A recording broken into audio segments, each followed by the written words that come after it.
네, 오늘 배우신 내용과 관련된 10개 OX 문제 풀어보면서 학습한 내용들 복습해 보도록 하겠습니다. 1번, 공인중개사법은 민법의 특별법이다. 그렇죠? 공인중개사법은 상법의 특별법이다라고 말해도 맞습니다. 민상법의 특별법이기 때문에 공인중개사법은 민법이나 상법에 우선하여 적용되게 될 것입니다. 2번 문제, 공인중개사는 이 법에 의해 공인중개사 자격을 취득한 자이지 자격을 취득한 개업공인중개사가 아니죠. 자격을 취득한 개업공인중개사는 공인중개사인 개업공인중개사라고 부르는 겁니다. 자격을 취득한 자가 공인중개사, 등록을 한 자가 개업공인중개사이니까요. 3번, 중개업에 해당하기 위해서는 중개사무소 개설 등록을 해야 된다. 등록은 중개업을 적법하게 행하기 위한 요건이지 등록이라고 하는 것이 어떤 특정한 행위가 중개업이 된다 안 된다를 판단하는 효력 요건, 유효 요건인 건 아닌 거예요. 그러니까 등록을 했든 안 했든 다른 사람의 의뢰에 의하여 일정한 보수를 받고 중개를 업으로 행하는 이 네 가지 요건이 모두 충족되는 행위를 했다면 물론 위법은 하지만 그 행위는 중개업이 되는 것입니다. 해당하는 것입니다.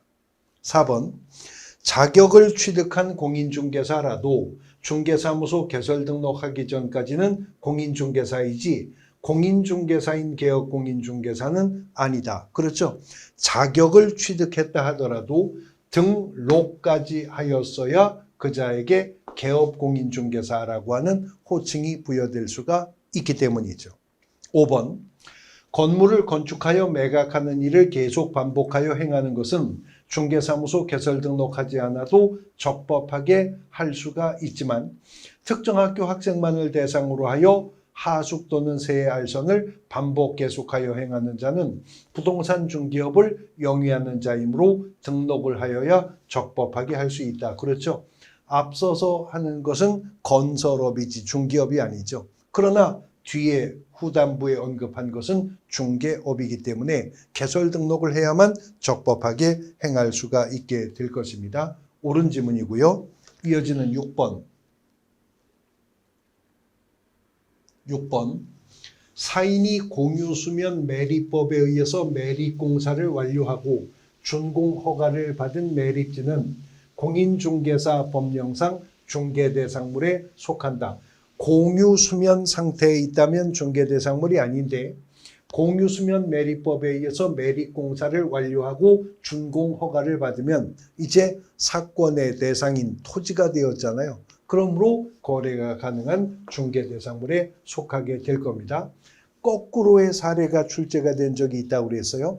이른바 포락지라고 하는 것인데 부동산 공법에서 배우시죠? 포락지라고 하는 것은 사건의 대상인 토지였었는데 하천의 유역 변경이나 바닷물의 넘침 등으로 물에 무너져 사건이 소멸했기 때문에 중개대상물이 될 수가 없는데 거꾸로 공유수면 매립지는 원래는 사건의 대상이 아니었지만 이제는 사건의 대상이 되기 때문에 중개대상물이 되게 되는 겁니다. 7번, 자가용 승용차는 준부동산으로 분류가 되어 공인중개사법상 중개대상물이다.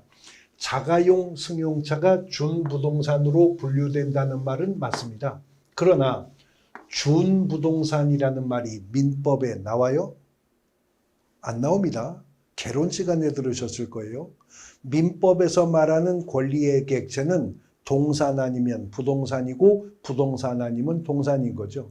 단 자동차, 선박, 항공기, 건설장비 같은 것들이 마치 토지와 건물과 같은 등기 등록의 공시방법을 갖추고 있어서 표현을 학설상, 학문상 준부동산이라고 하는 것이지 이건 민법상 동산에 불과하고 공인중개사법상 중개대상물일 수 없는 것입니다.